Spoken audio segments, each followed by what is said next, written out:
Oi, pessoal, tudo bom com vocês? Vocês sabem que eu sempre falo que a gente carrega emoções herdadas, e inclusive cargas e mitos e padrões que não nasceram com a nossa existência. Não foi diferente comigo, e foi também sentindo na minha própria pele as dores que eu desenvolvi todo o trabalho que eu faço com vocês com relação a tudo que é difícil, que é pesado e que muitas vezes não nos cabe carregar, mas que também faz com que a gente encontre tesouros escondidos com relação aos nossos pais, aos nossos avós, e é para isso que a gente está aqui hoje, para contar uma história da minha família, mas que poderia tranquilamente ser a sua, que também se conecta com uma história que eu conto há algum tempo sobre eu ter sido muito bem sucedida como terapeuta, como professora, escritora, e isso ter tornado uma dimensão tão grande que chegou uma hora que, apesar de todo aquele sucesso, eu quase tive um burnout. E a pessoa que mais me ajudou na minha família a me trazer de volta para o eixo foi a minha avó, que está aqui hoje para contar a história dela e como nós viemos na nossa família há algum tempo tentando trazer novas possibilidades de saúde mental para a mulher, já que a gente aprende umas com as histórias das outras e tenta sempre extrair aprendizado e o que tem de melhor. E o segredo da minha realização enquanto mulher é eu ter sido muito preparada, educada por mulheres que antes de mim fizeram muito para que eu pudesse estar aqui hoje. Inclusive, algumas pessoas perguntam como é que eu aprendi a falar inglês, e está aqui hoje a grande responsável por isso. A minha avó é professora de línguas, e desde que eu era muito pequenininha me dava livrinhos em inglês, me estimulava a falar, me estimulava na linguagem, e foi isso que também me fez, através desse legado dela, estar aqui com vocês hoje, trazer o meu trabalho para as redes sociais, me expressar e me comunicar, porque sem ela eu não estaria aqui sem sombra de dúvida, e nem a minha mãe e as minhas tias. Então também é por isso que eu respeito muito todos os professores, que são, na verdade, as grandes autoridades da nossa vida. Hoje a nossa conversa é com a minha avó, Neiva Poleto Antunes, aposentada, que passou décadas lecionando e que acabou, por excesso de trabalho, chegando ao burnout. De fato, eu não cheguei pelos conselhos dela sobre tudo que ela acabou aprendendo nesse caminho, mas foi também buscando a saúde mental dela numa época que nem se falava sobre isso. Saúde mental era tabu, era muito difícil falar sobre o sofrimento mental, psicológico, emocional, e a gente sabe que os professores, os cuidadores, os profissionais de saúde, muitas vezes são acometidos por essa epidemia que hoje está aí no mundo, que é a crise de saúde mental que a gente está tendo, onde as pessoas que trabalham com serviço acabam sendo as mais afetadas. Então, a minha avó teve aprendizados que a saúde mental é um caminho de cura, onde a gente precisa se escutar. Então, bem-vinda, avó. Queria que tu falasse um pouquinho de ti, da tua trajetória, antes de eu te fazer algumas perguntas que vão ajudar quem está aqui nos assistindo. E obrigada por tudo, mais uma vez. Sempre te elogio, agora aqui em público. Eu quero dizer que eu tenho hoje 85 anos e o tempo passou rápido demais, porque quando eu tinha 37, eu tive burnout sem saber o que eu tinha. E eu enfrentei e fui, nas últimas consequências, parti para um psiquiatra que me botou no caminho certo, mas eu até aí eu não sabia, eu fiquei, eu acho que 2, 3 anos com burnout, não tinha nome, era uma sensação horrível, uma coisa assim que doía e não doía na parte do abdômen. E eu tive essa sensação e eu não sabia o que era e ninguém sabia o que seria, porque eu morava em Vacaria, cidade pequena, com poucos médicos, consultei todos eles para ver se descobriu o que tinha. E não deu nada. A partir daí, uma parente minha que tinha estudado em Porto Alegre, porque era uma fase que poucas mulheres estudavam, e ela sabia muito. Ela, vamos para Porto Alegre, não tem mais o que fazer no interior. E aí fomos, ela, meu marido e eu, no doutor Albuquerque, que ele dominava praticamente a psiquiatria em Porto Alegre. E lá nos botamos na frente dele e depois da consulta ele perguntou: mas como é que vocês deixaram ela chegar nesse ponto? E ninguém soube o que dizer, porque chegar nesse ponto não se sabia que doença era, no interior não se sabia nada. E aí então ele disse: ela precisa ficar internada, não pode ir para a vacaria, porque ela não tem condições e ficar aqui ou numa clínica ou com alguém para cuidar dela. E eu teria que decidir. Eu decidi na mesma hora que eu ia ficar na clínica deles, que trabalhava com saúde mental, e fui bem consciente que era um sanatório, acolhia realmente as pessoas com problemas psicológicos e de saúde mental. E eu fui com muita vontade e ele me tratou muito bem, tanto é que depois de um tempo eu voltei para a Vacaria razoavelmente bem. Não podia dizer que eu estava perfeita, mas eu podia conviver na sociedade. Ele só me disse: Neiva, tu vais voltar para a tua cidade e tu estás proibida de entrar em sala de aula. Tu vais ter que achar uma abordagem diferente, vai tomar café com amigas, vai fazer o que tu quiseres, mas não pode entrar mais em sala de aula. E eu fiquei assim, o que eu ia fazer? A minha vida era ser professora, eu tinha escolhido aquela carreira. E aí o que eu fiz foi perguntar para a delegada se ela me aceitava na delegacia de educação.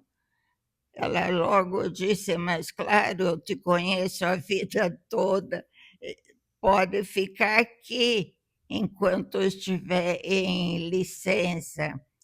Eu sei que eu fui para a delegacia de educação e lá, com o meu conhecimento, porque eu sabia muito naquela época, o que 1960 e pouco, pouca gente tinha estudado na URGS, e quem tinha estudado havia saído com enorme conhecimento. Então, eu era professora de francês e tinha habilidade para português, francês, espanhol e italiano com perfeição. E eu sei que ninguém batia, porque pouquíssima gente fazia isso. E eu fui, e lá eu fiquei, como é que eu vou dizer? Eu fiquei acima da média. E com isso eu não sabia mais o que fazer, porque aí começaram a querer a me chamar. Vem aqui, aqui é o Colégio Estadual de Vacaria, tu tens competência para fazer isso, fazer aquilo. Eu sei que eu comecei a entrar naquele ramo tão, tão, eu já não sei nem dizer se eu não tinha capacidade, eu não me achava capaz. E aí, depois do estadual, eu fui para a delegacia de educação, me ofereci para lecionar de graça na delegacia, fazer o que fosse necessário, o que eu achava necessário. Lá surgiram problemas, a delegada disse: Neiva, tu que vai ter que resolver, porque tu é que sabe disso. Tu tens português, tu tens francês e outros idiomas. Então, assim, tudo que sair da educação, tudo que for necessário que saia daqui, tu vai ter que supervisionar, porque tem muita coisa acontecendo e estavam dando pareceres e saía documentos com erros graves. Aí eu fiquei lá, eu comecei de mansinho, como se diz, devagarzinho, e ela foi vendo que eu era capaz. Eu tinha estado num sanatório, mas eu tinha toda a capacidade que eu teria sem ter estado lá. E aí, devagarzinho, eu fui subindo, e quando eu vi, me deram todo o serviço de supervisão da delegacia. Eu era muito bobinha, vou te dizer, eu era bobinha. Tudo que me davam eu aceitava. E aí me deram tudo que podiam do ramo da educação para fazer e desfazer e tudo. Eu sei que, no fim, numa reunião que teve lá para a delegada, e era aniversário dela, eu comecei a fazer uma oração para ela, porque foi muito boa, muito. E era um conjunto pequeno de mulheres. E no que eu terminei, a supervisora lá de tudo aquilo me convidou para ir trabalhar com ela. Eu nem sabia o que era, mas como era perto da minha casa, eu aceitei. E aí entrei noutro rolo danado, porque aí eu tive que me dobrar em duas para fazer o que tinha que fazer. Eu tinha que fazer desde as atas de reuniões, coisas assim, até saber tudo, porque os discursos, tudo era eu quem fazia, tudo que era feito lá. E eu devagarzinho fui indo de ré de novo. E eu percebi que eu estava mal, e aí, quando surgiu a oportunidade, eu me aposentei. Acho que eu tinha 50 anos, bem novinha, me aposentei com perdas, porque não tinha idade suficiente para me aposentar. Mesmo assim, me aposentei, hoje ganho pouquíssimo, mesmo com pós-graduação, porque eu não tive o tempo necessário. E foi isso. E o contexto familiar, 3 filhas, né, vó grávida por 3 vezes seguida e sem carro, né? Na época, 3 filhas, a mais velha tinha 15 anos, a mais nova tinha 4 anos, quando eu fui para Porto Alegre. Não tinha carro, não tinha nada, mas eu disse: eu vou enfrentar. Eu tinha confiança, né, sabia que iam ser bem tratadas. Enfrentei o Burnout, que eu não sabia que era Burnout, e me livrei dele devagarzinho. E a partir daí eu comecei a tentar evitá-lo. Eu saí daquele processo graças à minha capacidade, à minha vontade. Eu consegui vencer o Burnout naquela época, que era tudo muito difícil. Então eu consegui superar e me botei de frente para ele e disse: bom, é aqui e agora, sabendo que eu ia enfrentar, mas indo razoavelmente bem. E a partir daí eu me saí muito bem. em todos os setores, mas não o ideal, que eu poderia ter sido muito melhor se eu tivesse um conhecimento amplo, variado de tudo o que havia acontecido comigo. Uma mulher além do seu tempo, né, vó? Tu não tinha o mundo eu acho que não estava preparado, porque essa Não, informação não não existia, né? estava. Acho que o que tu tá falando, vó, hoje em dia a gente tem tanta informação e conhecimento, e tu com tão pouca informação disponível naquele momento, conseguiu ir atrás e também passar isso para as filhas e conseguir alertar a gente antes disso tudo acontecer.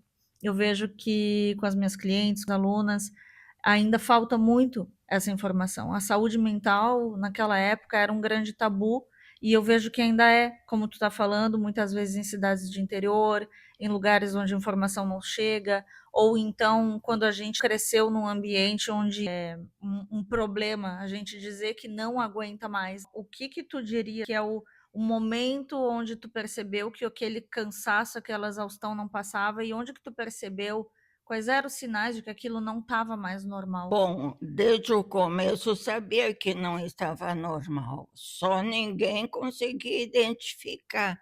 E chegou um ponto, com a ajuda da minha cunhada, que é médica, Deixa eu só fazer um parênteses aqui, doutora Celina Poleto, muito obrigada, que está nos é, assistindo, foi quem chegou, né? graças a Deus, foi ela que olhou para mim, viu em que estado eu estava, que era muito ruim, que não tinha o que fazer. Ela disse: vamos já para Porto Alegre, que tem o meu ex-professor que vai saber direitinho o que é isso e como tratar. E quais eram E os sintomas? foi o que aconteceu, ele que diagnosticou e ele que me deu as dicas. Na hora de eu sair do sanatório, ele disse: tu não vais mais para a sala de aula. Foi bem severo, ele até disse, porque ele controlava todo o sistema biométrico do Rio Grande do Sul.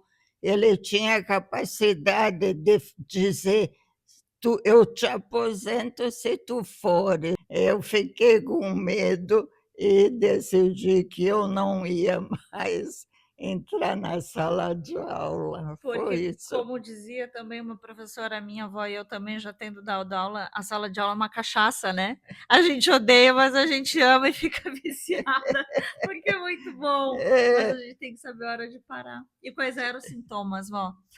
Quais eram os sintomas para quem também está assistindo identificar quando é que a coisa começa a passar do ponto? O que que tu pode dizer? bom, eu estava na sala de aula, mas era uma coisa assim, eu dava aula porque eu tinha que dar. Ninguém me substituía, porque eram poucos professores. E aquilo foi indo.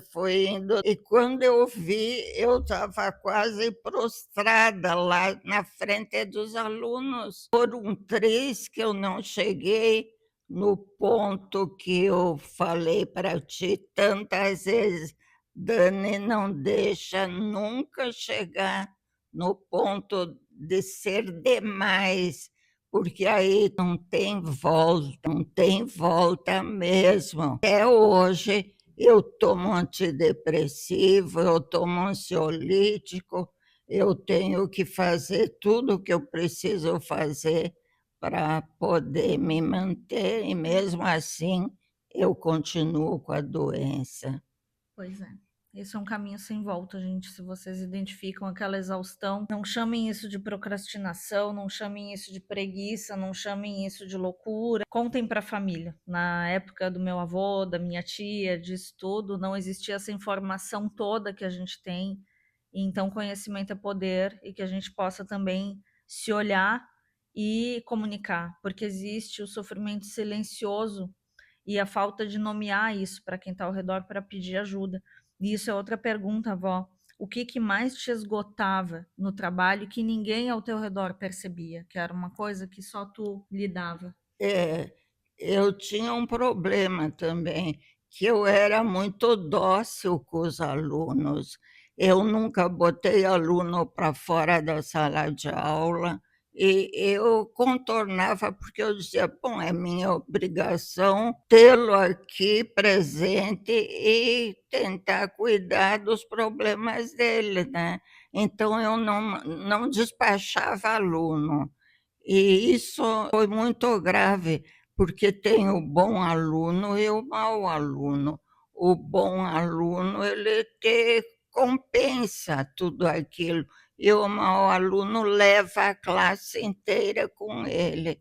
E foi esse o meu erro, eu devia ter sido dura. Hoje em dia, eu acho que tem professores duros, senão não iam aguentar a profissão, porque no meu tempo já era problemático, imagina hoje, é muito pior, né? Sim, a gente ouve das professoras, também de quem trabalha no sistema de saúde, as pessoas acham que elas têm um conhecimento, né, que elas de fato não têm. Tem internet, tem rede social, as pessoas acham que sabem mais do que o professor, e isso também é muito cultural, né? Hoje em dia eu moro nos Estados Unidos, lá a gente ainda tem um respeito muito grande pelo professor, um respeito que eu sempre tive, que eu aprendi a ter dentro de casa pelos professores. Minha grande professora, minha primeira professora, e sempre tive um respeito muito grande por aquela figura que estava ali para me ensinar. Mas a gente sabe que nem todo mundo é assim. Muitas vezes isso nem sequer vem de casa. Os alunos muitas vezes não colaboram e que, para piorar, o professor ainda acaba pegando essa responsabilidade de dar para o aluno aquilo que muitas vezes não veio nem de casa, essa educação, né, Vó, que tu acabou de É, falar. Como é que é isso na vida de um professor? De ver que o aluno vem cheio de coisas de dentro de casa e tomar para si aquela é, responsabilidade. o problema é esse, o grande problema do Brasil é esse. Realmente o aluno ele precisa ter condições para estar numa sala de aula, e ele não traz de casa essa bagagem que seria cultural. E é aí que surge o problema, que o professor tem que partir do zero e dar todo o conteúdo e mais formar aquele cidadão como deve ser feito.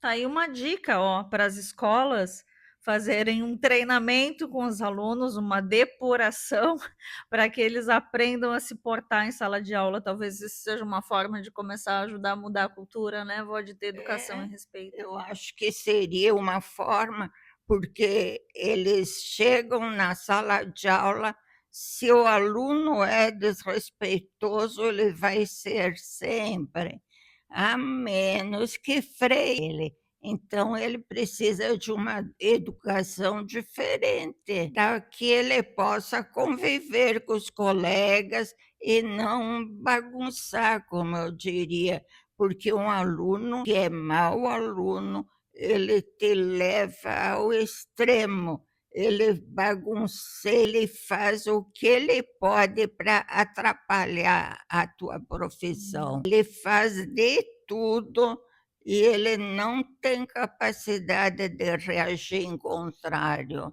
Então tu ficas submetido àquilo. E que dica tu deixaria para os diretores de escola? Conhecer os alunos, conhecer todos os problemas para poder ser abrangente e solucionar.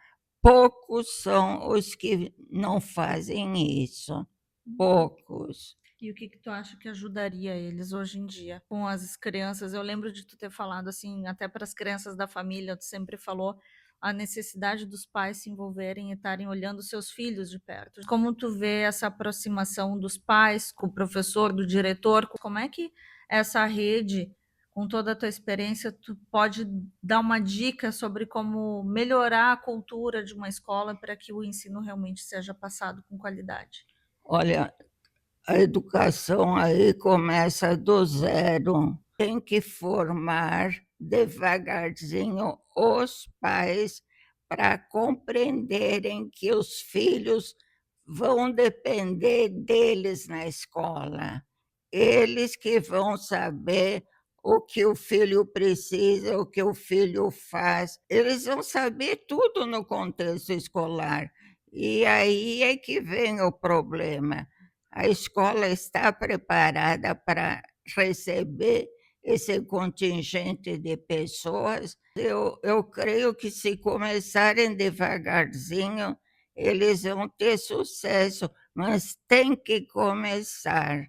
E com urgência a trazer a família, os pais para dentro da sala de aula e se interessarem mais, acompanharem o filho, fazer o que não fizeram para eles, porque é um círculo, fazer para os seus filhos. E a partir daí é que eles vão ter sucesso. Tu falou sobre a questão de trazer os pais. Um dia desses eu estava fazendo uma apresentação sobre saúde mental no mês de valorização da vida para famílias que sofreram na enchente do Rio Grande do Sul e estavam sobre alto estresse, especialmente as famílias de agricultores. E aí eu ensinei algumas ferramentas de regulação emocional para que aquelas pessoas que estão no extremo de saúde mental comecem a poder se autorregular.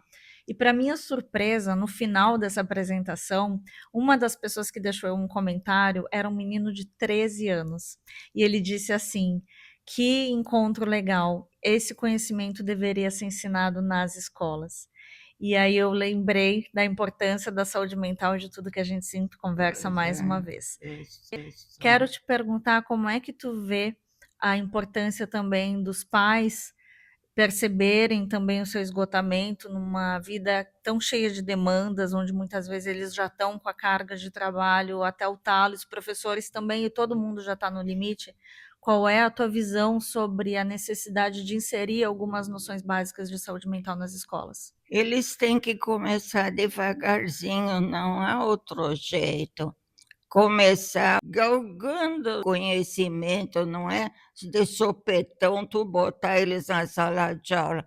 Quantos anos for preciso, quantos anos nós temos para fazer esse trabalho? Não são em 4 anos. Nós vamos ter que ir bem devagar, porque isso vai ser uma coisa que vai ter que passar para os filhos. E sem isso, ele não vai ter condições de fazer nada. E quando tu, vó, aprendeu a se escutar, quando tu começou a buscar a tua saúde mental, ouvir o teu corpo, ouvir aqueles sinais todos que tu fala tu falou de uma dor que era visível, mas não era visível. Os sintomas, eles são muito vagos, muito amplos, muitas vezes, mas a gente sabe que eles afetam o corpo físico quando eles não são tratados. O que que te trouxe de diferente para a tua vida quando tu buscou a tua recuperação através da tua saúde mental, de te ouvir e da tua intuição? Quem me deu condições mesmo foi o doutor Manuel Albuquerque. Hoje ele é falecido, mas ele que me abriu os olhos para o que eu estava passando, o que era aquilo, o que era, porque eu não sabia o que acontecia comigo. Foi um profissional que me levou a saber o que acontecia. Olha, os psiquiatras e psicólogos aí assistindo a importância da educação do cliente, da prevenção para a qualidade de vida. E falando em prevenção, quero que tu dê uma mensagem, Vó. Se tu pudesse voltar atrás no tempo, lá nos teus 37 anos, quando tudo isso começou, o que que tu faria antes de adoecer com o conhecimento que existe hoje, se tu já tivesse isso naquela época?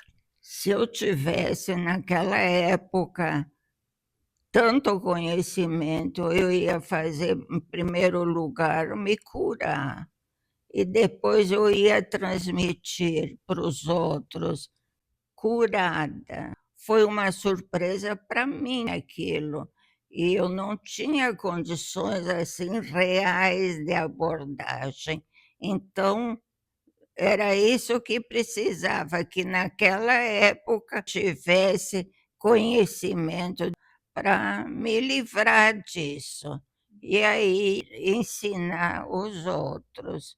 Eu senti que eu devia mais, mas que fazer? Tá ensinando hoje com 85 anos, imagina quanta gente vai se beneficiar desse vídeo. Que legal, com Tomara, porque certeza. ainda hoje existe muita muita coisa indefinida que não deveria ser assim. Então, o professor, ele tem que lutar com muita coisa mesmo, e ele não consegue. Ele vai como ele pode. Eu lembro de tu ter falado hoje no café da manhã, quando a gente começou essa conversa, sobre talvez ter pensado em não seguir a licenciatura, né? Não ter seguido como professora. E eu lembro de a gente ter falado que vocação não se escolhe, assim como todo professor, né? Não adianta. Tu é vocacionado para aquilo e tu queres fazer aquilo. E tu vais e fazes, depois que surgem todas as intempéries que não dá para vencer, tu não tem condições sozinha de vencer. E acho que fica também a mensagem, né, de que é possível ensinar. Tu está ensinando até agora, né? Você deixou de ensinar na sala de aula, mas seguiu ensinando as filhas, os netos, os bisnetos, todas as pessoas que convivem contigo, até as pessoas que ajudam também a cuidar da tua saúde hoje em dia, que circulam na tua casa, tu está o tempo todo ensinando e todo mundo te tem como uma grande Isso professora. não se gasta, é tudo dado, porque tu sabes a importância disso. Eu, inclusive, eu me orgulho de ter chamado a atenção quando eu vi que tu estavas começando com o burno, não chegou nele, mas tu ia chegar. E eu te alertei, ó, Dani, assim, assim, assim, e tu te livraste dele. Te livraste mesmo. Sim. Graças a todo o teu conhecimento. Graças a Deus, ao menos um, que eu sei que foi beneficiada. Com certeza, se não fosse essa mensagem, eu não estaria nem fazendo essa entrevista, não estaria continuando o meu trabalho, minha vocação de outras formas, e que outras pessoas possam se beneficiar hoje dessa conversa também. A gente, como mulher, como eu falava lá no começo da entrevista, a gente hoje em dia tem a noção de precisar ir além dos limites, ser multitarefas, e imaginar que a gente deve agarrar mundos e fundos e muitas vezes sem limite, como a avó falou, eu era bobinha, né? Na verdade, a gente não aprendeu como colocar limite, ter uma vida sustentável. E muitas vezes a gente aprende da pior forma, que é chegando no sucesso e vendo que, na verdade, isso é dar ré, isso que tu estava falando, né, vó? Chegou a conselheira lá. Conselho de Entidades Assistenciais. Então, a gente tem que se ouvir em primeiro lugar, quando a gente tem condição interna de fazer isso, porque não quer dizer da nossa capacidade intelectual, do preparo técnico, mas diz do nosso preparo interior, sobre onde a gente tem ou não tem energia para dar certos passos na nossa vida e saber quem está como rede de apoio, seja de médico, de psiquiatra, quando a gente já passou do ponto e precisa de um tratamento psicológico, psiquiátrico, ou quando a gente ainda tem colegas, pares, pessoas com quem a gente possa contar para prevenir chegar nesse ponto que hoje em dia é uma grande epidemia de crise de saúde mental no mundo, e infelizmente professores, profissionais de saúde, de humanas que lidam diretamente com o ser humano acabam sendo os mais prejudicados. Então eu gostaria, Vó, para a gente encerrar, que tu deixasse uma mensagem simples para alguém que trabalhe com crianças, com adolescentes, com idosos, com famílias, com pessoas, para que tenha uma luz de esperança se ela está em um momento de desespero, para poder retomar a sua vida. Eu acho que é o seguinte, essa pessoa ela vai ter que enfrentar os problemas que eu citei, enfrentar mesmo e sair vitoriosa. Senão a vida dela vai ser em função disso. Tem que enfrentar e vencer, senão ela não tem nada na vida que supra essa necessidade. Essa conversa, a gente podia continuar por horas, mas eu tenho certeza que para quem esse alerta chega no coração, tudo vai fazer muito sentido e vai ajudar a seguir os próximos passos com um pouco mais de alerta daqui para frente, no momento que a gente não se dá um freio e não recupera a nossa saúde. A gente está falando aqui com uma professora que formou tantas pessoas, que até hoje, né, recebe feedbacks de grandes profissionais sobre tudo que ela ensinou lá atrás, assim como eu tenho certeza que é a realidade de muitos que estão assistindo, professores, cuidadores, mas que isso não limite a gente a também pedir ajuda quando precisa, poder se ouvir, se cuidar, e que essa conversa tenha servido para vocês não como uma cobrança, mas como uma companhia aí no teu sofrimento, na tua necessidade de olhar para si, se dar um pouco de energia, porque só criando um pouco de espaço como esse, de espaço mental interno, que a gente pode voltar a transbordar e exercer a nossa vocação no mundo. Então, obrigada demais, vó. Esse vídeo é um presente, é a melhor herança que eu podia ter. Eu sei que é difícil. Prazer, querida, porque eu acho tão importante esse assunto e tu trazes ele com coerência, com sabedoria para todo mundo mesmo. Para a gente acabar, Vó, como é que o desenvolvimento da tua intuição te ajudou também a ter condições de dar alguns passinhos a mais para quem também está assistindo? As mensagens estão sempre dentro da gente. Tu tens que ter a capacidade de trazê-las para o dia a dia, para a vida, que tu tens lá dentro, tudo que tu precisas, isso tu tens, com certeza. Que fica essa mensagem para todos vocês, gente. Obrigada, vó. Muito obrigada. Obrigada a todo mundo que está nos assistindo por ter nos dado o prazer de transbordar essa história de família.